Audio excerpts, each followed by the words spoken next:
Dear God, as I rest and recharge on this Saturday, I thank you for the blessings of the week.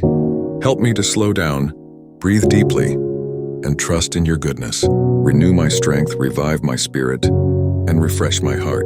May this day be a Sabbath rest for me, a time to cease from my labor and trust in your provision. Guide me into a deeper relationship with you, and may I find joy, peace, and contentment in your presence.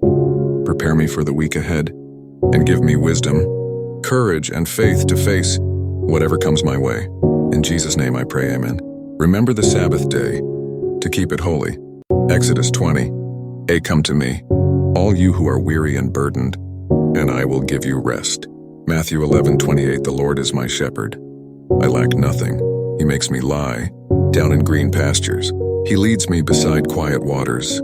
Psalm 23. 1-2. May this prayer bring you rest, renewal, and a deeper connection with God on this Saturday.